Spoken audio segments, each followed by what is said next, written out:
지금 대통령께서 입장하고 계십니다.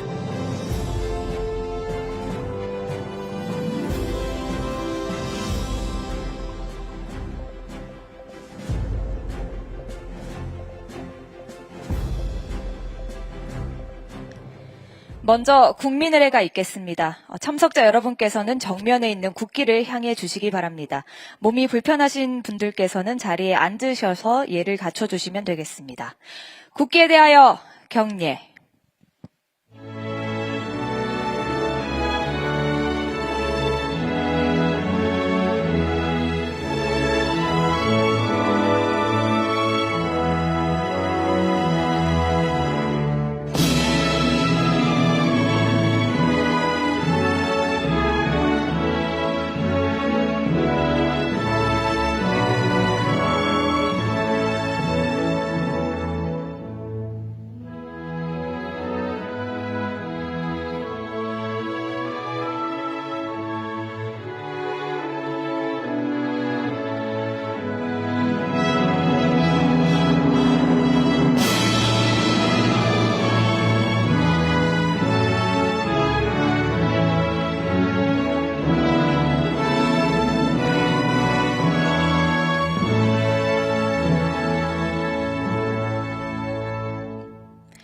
바로 모두 자리에 앉아주시기 바랍니다.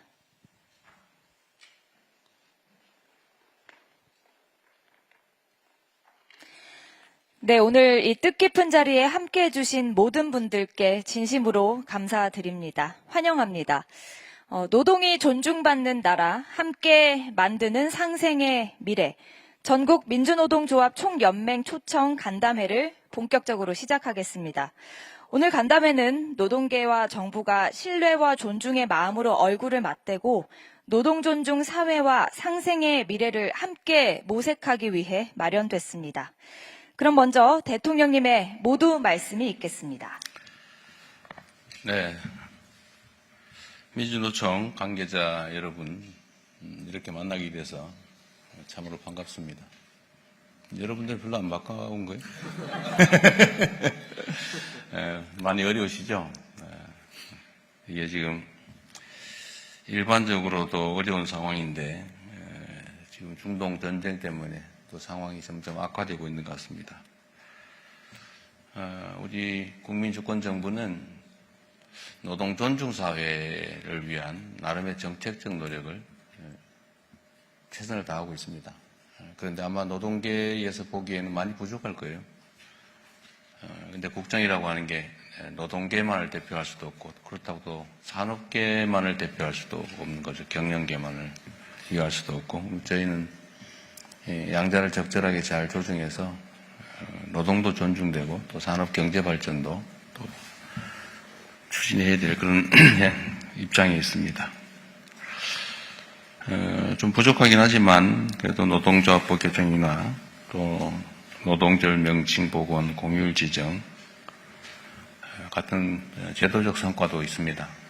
또 한편으로 우리 노동부 장관도 있지만 산업 현장에서 일터에서 노동자들이 죽어가는 그런 산업재해 사망자를 줄이기 위해서 최선을 다하고는 있는데 가시적 성과가 그렇게 빨리 나지는 않습니다만 최근에 보니까 조금씩 성과들이 나는 것 같아요.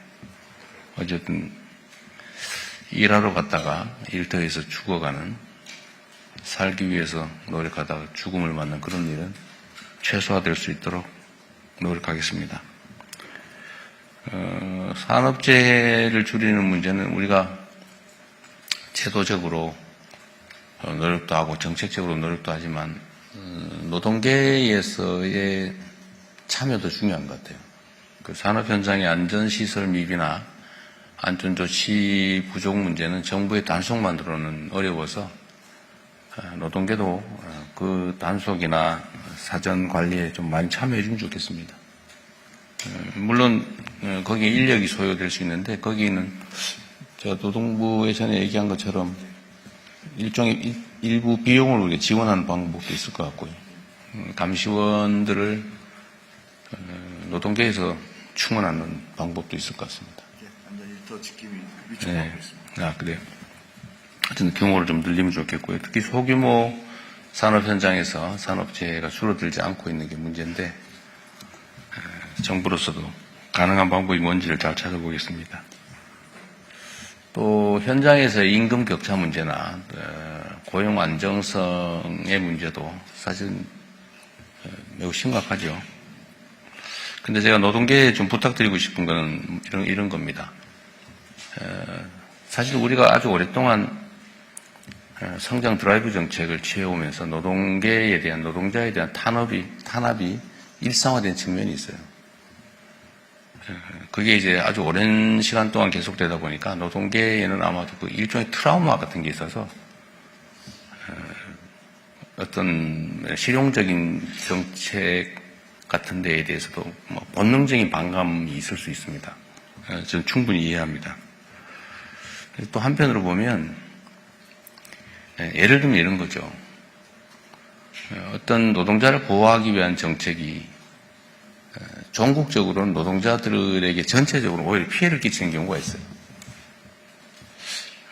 저는 2년 노동계약 2년이 지나면 정규직 해야 된다. 이런 법조항이 형식으로 보면 아주 그렇다고 좋은데 현실로는 고용하는 측이 2년 11개월 딱 잘라가지고 절대로 2년 넘게 계약을 안 하죠. 바보가 아닌 다음에. 그러니까 예를 들면 한 4, 5년, 5년, 10년 쓸 부분도 2년 11개월 쓰고 잠깐 쉬었다가 다시 또 2년 11개월 계약하고. 그것도 너무 근접하면은 문제가 될 수 있으니까 그 텀을 많이 길게 두니까 오히려 실업을 강제하는 측면들도 있어요. 이런 문제를 어떻게 실용적으로 해결할지도 고민을 좀 했으면 좋겠습니다. 어제도 제가 그 말씀 드렸는데 노동에 대한 보상이라고 하는 게 정상적이라 해야 되는데 예를 들면 불리한 조건에 있는 사람을 더 불리하게 만들어가지고 노동 양극화를 심화시키는 측면이 있거든요. 대표적인 게 똑같은 일을 하는데 정규직에 비해서 비정규직을 훨씬 더 적게 주는 게 상식처럼 받아들여지고 있어요. 제가 어제 그 얘기를 하고 났더니 그 기사 댓글에 보니까 아니 그 정규직 된 사람들이 힘들게 정규직 됐는데 왜 비정규직하고 똑같이 취급을 받아야 돼? 더 많이 받아야지. 뭐 이런 주장도 있어요. 그게 근본적으로 좀 생각이 다른 거죠. 그게 좋게 얘기하면 능력주의라고 할 수 있는데 아니 똑같은 노동을 했는데 누군가를 선발을 해가지고 더 많은 혜택을 주고 그 선발되지 못한 거는 훨씬 불이익을 주고 이게 이상하잖아요. 이게 근본적인 문제인데 이제 그 측면 선발돼서 좋은 자리를 차지했으면 좋은 대우를 받아야 된다. 저는 이게 상당히 큰 왜곡이라고 생각합니다. 하여튼 비정규직이라는 이유로 똑같은 일하고도 덜 받고 또 비정규의 기간이 짧을수록 더 적게 받아요. 예를 들어 알바는 더 싸게. 이게 완전 반대로 돼야 되거든요. 선진국들은 되게 그렇지 않잖아요. 근데 이게 이제 노동의 양극화를 강제하는 측면들이 있습니다. 이런 것들도 저는 끊임없는 대화를 통해서 그게 상식적으로 그렇게 하면 안 되지라고 하는 국민적 공감을 만들어야 된다고 생각해요. 지금까지 우리는 대화를 잘 안 했습니다.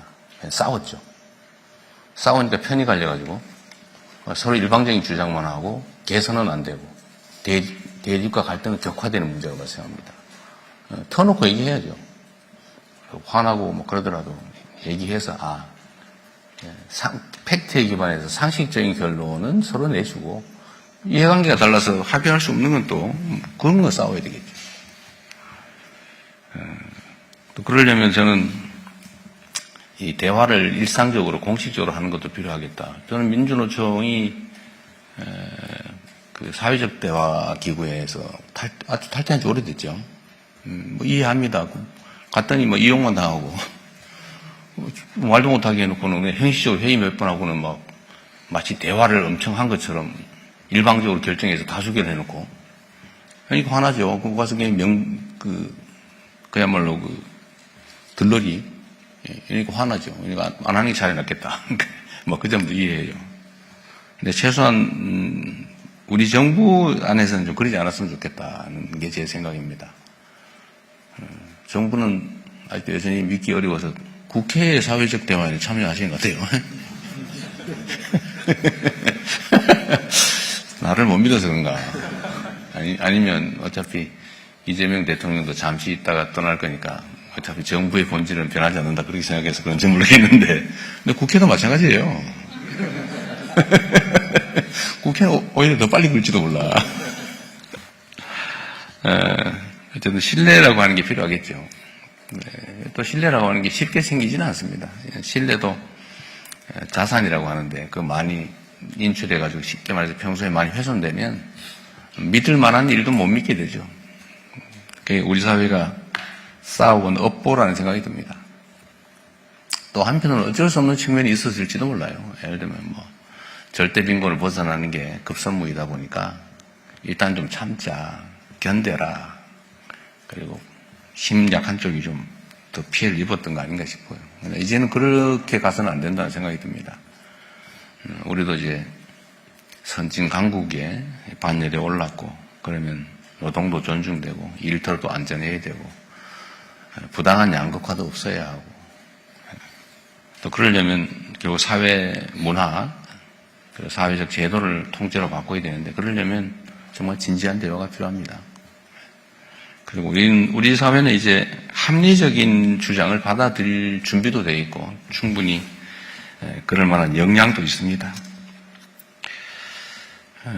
사회적 대화에도 여러분들 어렵긴 하겠지만 한번 고민을 좀 더 적극적으로, 능동적으로, 긍정적으로 해주기를 부탁을 드립니다.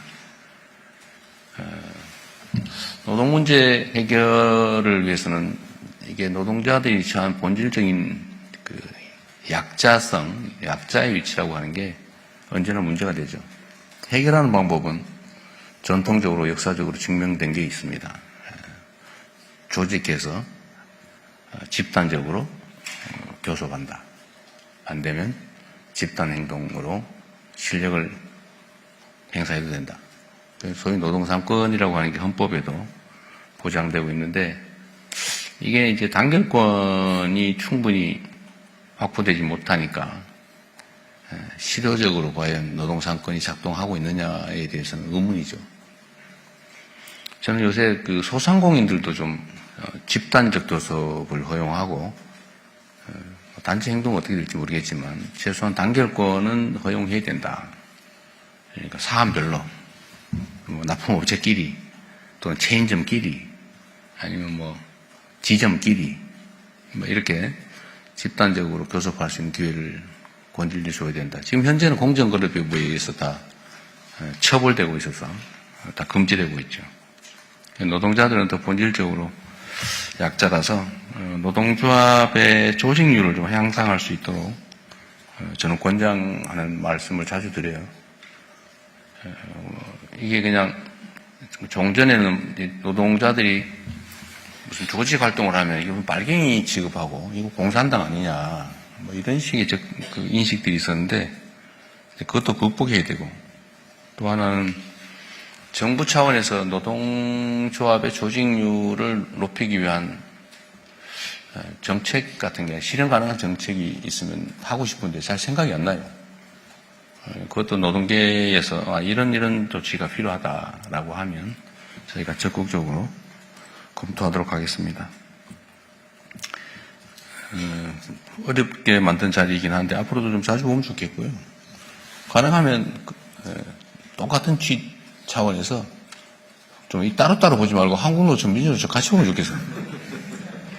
아니, 내부적 경쟁을 하더라도 한국노총, 민주노총도 단결해야 되는 거 아니에요? 저희는 괜찮은데 한국노총이 내가 물어볼게요. 그래서 저도 이게 따로따로 하면 2번 해야 되는데, 같이 할 수 있으면 한 번으로 할 수 있으니까 더 자주 볼 수 있지 않을까 싶어요. 그럼 미조직 노동자들이 문제죠, 사실은. 또 조직 노동자들은 조직을 통해서 자기 주장을 어느 정도는 할 수 있는데, 거의 뭐 80% 훨씬 넘는. 지금 조직률이 한 15% 됩니까? 13%. 그래도 한 1%좀 늘었네요.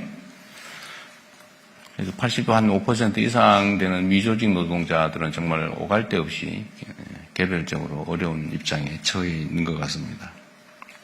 하여튼 고칠 게 많아요, 제 입장에서는. 예를 들면 저는 아주 오래전부터 중간 착취라고 하는 거에 대해서 많은 문제의식을 가지고 있습니다. 그러니까 노동을 제공하고 노동의 대가를 받아야 되는데 중간에 뭐 별로 하는 일도 없이 중간에 상당 부분을 떼는 뭐 그런 시스템이 많이 만들어진 것 같아요. 과거에는 그게 당연히 안 되는 거였는데 그런 것들도 좀 정리를 해야 될 것 같고 더 근본적으로는 소위 사회 안전망 강화, 그다음에 기업들의 부담 강화, 그리고 거기에 대해서 노동계의 유연성 양보, 이런 사회적 대타협을 해야 된다고 생각합니다. 언젠가는. 물론 이제 이게 불신이 많다 보니까요. 그러면 우리는 어떡하란 말이냐. 그래서 조직 노동자들 입장, 특히 대기업 정규직 이건 조직이 잘 되어 있는 편이죠. 거기는 단단하게 뭉쳐서 뭐 권리 확보를 잘 해나가고 잘 지키고 있긴 한데 그러다 보니까 사용자 입장에서는 이제는 정규직은 절대 안 뽑는다가 아주 당연한 상식이 돼버렸어요.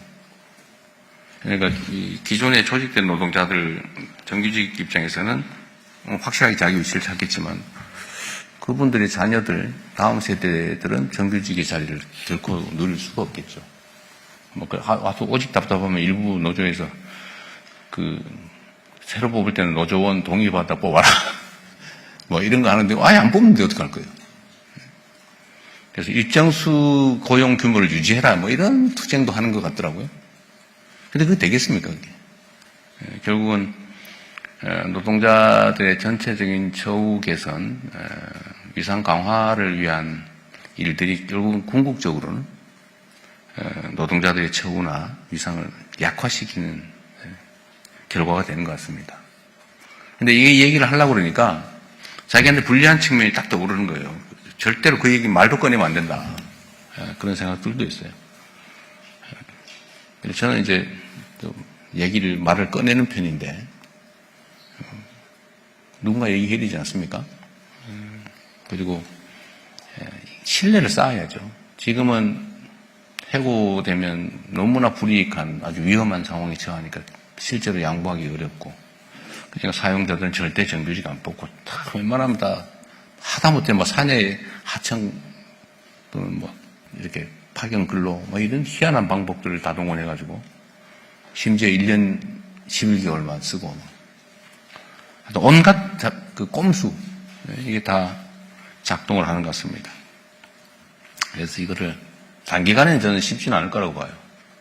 그러나 정부가 확실하게 중심을 잡고 책임을 져주고 정말로 진지한 대화를 통해서 서로의 상황을 확인하고 양보하는 만큼 얻을 수 있게. 제가 기업 쪽에도 얘기를 해보니까 그래요.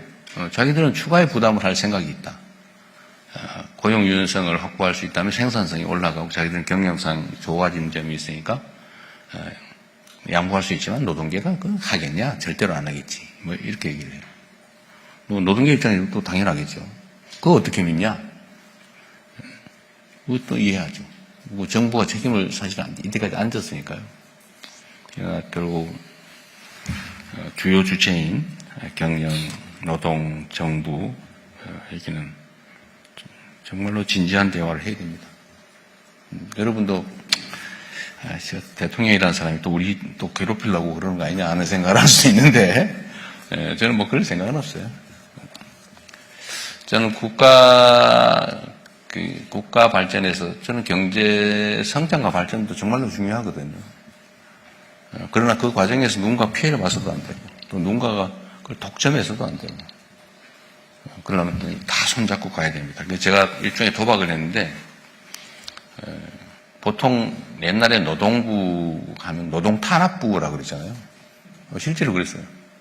노동부가 뭐 대법원 판결에 어긋나는 노동 지침 만들어가 현장에 시행하고 소송하는 사람만 구제받고 아닌 사람들은 다 여전히 그 피해를 입고, 그런데 그걸 노동부가 방치할 뿐만 아니라 조장하고 노동부가 나서서 노동자 탄압하고.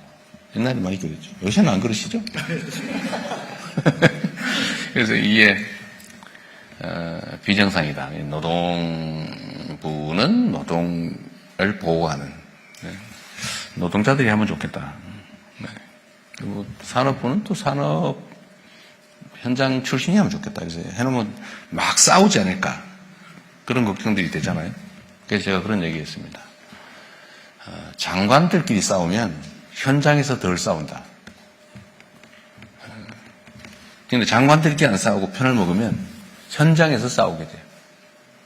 사회적 비용이 엄청나게 늘어나는 거죠.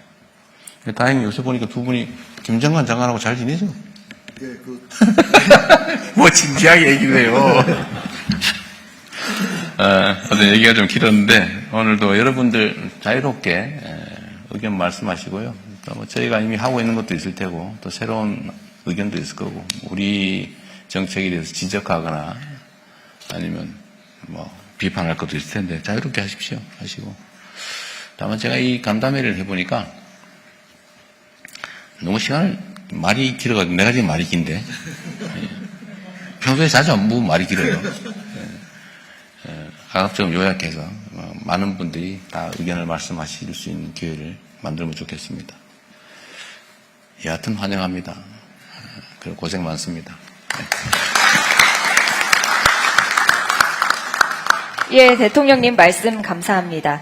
이어서 전국 민주노동조합 총연맹 양경수 위원장님의 인사 말씀이 있겠습니다.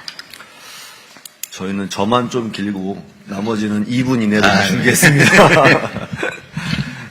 먼저 나라 안팎으로 굉장히 현안이 많은 시기인데 작년 9월 용산에서 제안드렸던 우리 산별 대표자들과의 간담회 잊지 않고 자리 마련해 주셔서 진심으로 감사드립니다. 63년 만에 되찾은 노동절이 이제 얼마 남지 않았는데요. 노동절 앞두고 또 이런 자리가 마련돼서 더욱 뜻깊지 않나 생각을 합니다. 저는 지난 한 달 정도를 개정된 노조법에 따라서 원청교섭을 현실화시키기 위해서 현장을 한 달 정도 전국을 돌았습니다. 곳곳에서 이재명 정부의 노동정책에 대해서 반신반의했던 시선이 기대로 좀 바뀌고 있구나, 이런 걸 느낄 수 있었습니다. 노동 안전에 대한 관심과 대책 문제라든지 말씀 주셨던 노조법이나 공무직위원회법, 또 학교급식법과 같은 제도적 개선에 대한 긍정적 평가 때문이지 않나 생각을 합니다. 그런데 한편에서는 아쉬움을 토로하는 목소리도 있습니다. 현 정부의 정책이 아궁이에 불은 떼는 것 같은데 아직 바닥에 온기를 느낄 수는 없다는 것이 현장의 평가인 것 같습니다. 정부 정책의 신뢰도를 높이기 위해서라도 분명한 실천이 함께 보장되는 것이 필요합니다. 대통령께서 도지사 시절에 단행하셨던 계곡정비 사업이라든지 또 최근에 부동산 정책이라든지 이런 것들이 국민들한테 환영을 받는 것은 정책의 일관성과 함께 분명한 실천이 담보되었기 때문이라고 생각을 합니다. 노동정책에서도 그런 실천이 함께 되면 좋겠다 싶습니다. 그런 측면에서 얼마 후면 최저임금 논의를 시작하게 됩니다. 올해 처음으로 노동부가 특수고용 플랫폼 노동자들에 대한 최저임금 논의를 요청했습니다. 굉장히 의미 있는 일이라고 생각을 합니다. 그리고 모든 노동자들의 임금인 최저임금의 대폭적인 인상을 위해서도 관심을 가져주셨으면 좋겠습니다. 또한 조만간에 공공부문의 비정규직 실태조사와 처우 개선 대책도 발표될 예정입니다. 공공부문 비정규직 노동자들이 정부 부처를 상대로 원청교섭을 요구하고 있는 지금이 공공부문부터 정부가 모험 사용자로서 역할을 해서 실질적인 대책 마련과 또 신속한 시행을 할 수 있는 좋은 기회라고 생각을 합니다. 노동 현장의 가장 큰 관심사는 아무래도 AI라고 생각합니다. AI는 이미 노동 현장에서 많은 영향을 미치고 있습니다. AI가 위험한 일이나 어려운 일, 야간 노동을 대신해 준다고 하면 마다할 이유가 없겠습니다만, 자동화라고 하는 것이 곧 일자리의 상실이라는 역사적 경험 속에서 우려가 많을 수밖에 없습니다. 특히나 피지컬 AI의 도입은 일자리의 변화가 아니라 완전한 소멸을 추구한다는 점에서 그간의 대책과는 달라야 한다고 생각합니다. 단순히 일자리 정책에 머무는 것이 아니라 사회안전망, 또 노동권, AI로 발생하는 기업의 초과 이윤을 어찌 환수할 건가의 문제까지 종합적인 논의와 대책이 필요하지 않은가 싶습니다. 그래서 정부의 주요 정책을 결정할 때 환경영향평가라는 것을 하듯이 노동환경에 미치는 영향을 의무적으로 검토하는 노동영향평가를 전면적으로 도입할 것을 제안드립니다. 정부는 초고령화 시대를 맞이해서 보건의료와 돌봄 등의 일자리가 대폭 늘어날 것이라고 전망하고 있습니다. 청년 고용을 늘리기 위해서는 수치상이나 통계적으로 실업률을 낮추는 데 급급할 문제가 아니라 늘어나는 일자리의 질을 향상시키는 것이 필요합니다. 그래야 청년들이 대부분 내몰리고 있는 비정규직 일자리를 양질의 일자리로 전환할 수 있고, 그래야 쉬었음 청년은 줄고 또 초고령 사회를 대비할 수 있지 않나 싶습니다. 이를 위해서라도 노정 간에 또는 초기업 교섭과 같은 집단적 노사관계와 논의구조를 만들어서 대책 논의를 함께하는 것이 필요하다고 생각합니다. 초기업 교섭은 실질적인 대안을 마련하기 위해서 반드시 필요하다는 점을 다시 한번 강조드리고 싶습니다. 노동조합 조직률도 말씀해 주셨습니다만, 노동조합 조직률은 그 사회의 삶의 질을 평가하는 척도라고 생각합니다. 문재인 정부 시절에 민주노총 조합원이 약 30만 명이 가파르게 증가한 경험이 있습니다. 그럴 수 있었던 것은 정부의 공공부문 비정규직 정책이 토대가 되었기 때문입니다. 특수고용 플랫폼 노동자의 노동자성을 인정하는 것이 노동조합 조직률 제고의 큰 추동력이 될 거라고 저는 생각합니다. 그리고 그렇게 형성된 노동의 힘이 우리 사회의 민주주의를 지키는 것은 물론이고, 또 우리 사회가 전방향으로 전진할 수 있는 기관차 역할도 함께 할 수 있을 것이라고 믿습니다. 노동자가 안전하게 일할 수 있는 사회는 모두가 안전한 사회입니다. 노동자가 해고와 부당한 행위로부터 자유로운 사회는 모두가 안정적일 수 있는 사회라고 생각합니다. 노동자가 권리를 보장받는 사회는 모두의 권리가 평등하게 보장되는 사회라고 믿습니다. 오늘 산별 대표자들과의 논의와 간담회 자리가 노동자의 삶은 물론이고 우리 사회의 진전을 위한 귀중한 출발점이 되었으면 좋겠습니다. 오늘의 소중한 자리 마련해 주셔서 다시 한번 감사드립니다. 고맙습니다.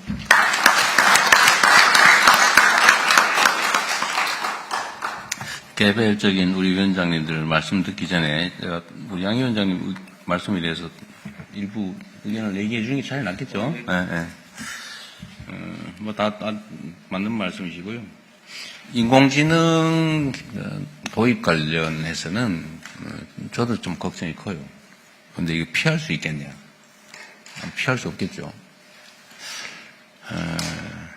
그래서 대책을 만들어야 되는데, 우리는 이제 정부 차원에서 지금 걱정하신 피지컬 AI 도입에 대해서 재정 투입을 해가면서 어쨌든 속도를 내서 우리가 전 세계에서 좀 선도적으로 앞서가자 이런 정책을 가지고 있습니다. 노동 현장에서 이거 노동을 다 대체하는 거를 정부가 밀어붙이면 반노동적으로 보일 수도 있거든요. 근데 이건 피할 수가 없다는 거예요. 이 정부 입장에서는. 그럼 어떻게 대처를 어떻게 할 거냐인데, 하여튼 이거를 안 돼라고 하는 건 대책이 아니죠. 그럼 피할 수 없습니다. 그럼 어떻게 하자는 그 연구를 노동계에서 좀 해주세요. 아무래도 현장에 있는 분들이 이런 대안이 있다든지 아니면 거기다 부가적인 대책이 있을 수도 있죠. 그게 뭔지를 노동계에서 좀 논의를 해주면 좋겠어요. 그러면 저희가 그걸 가능한 범위에서 최대한 수용해서 국가 정책으로, 정부 정책으로 만들어 시행을 한꺼번에 하도록 하겠습니다. 중요한 건 그런 거죠. 이게 이제 일부의 사례이긴 한데, 사실 너무 공포감을 가질 필요도 없어요. 왜냐하면, 전에 스마트 팩토리라고 하는 거를 문재인 정부 때 했잖아요. 근데 현장의 통계를 보면, 생산성이 늘어나는 만큼 고용이 오히려 더 늘었다고 합니다. 왜냐하면 이게 스마트 팩토리를 개선을 하거나 운영을 하거나 아니면 유지를 하거나 아니면 뭔가 하는데 오히려 인력이 더 필요하더라는 거예요. 그리고 그 관리 인력을 새롭게 바깥에서 데려오는 건 불가능하고 오히려 현장에 있는 노동자들을 재교육시켜가지고 그에 맞게 하는 게 훨씬 더 효율적이고 빠르더라는 겁니다. 실제 그럴 수밖에 없죠. 이 숙련 노동자들을 되게 대체하게 되는데, 그 숙련 노동자들을 인공지능으로 전환하는, 근데 그것도 노동자가 협조를 해야 가능하지. 그것도 끊임없이 개선해야 되거든요.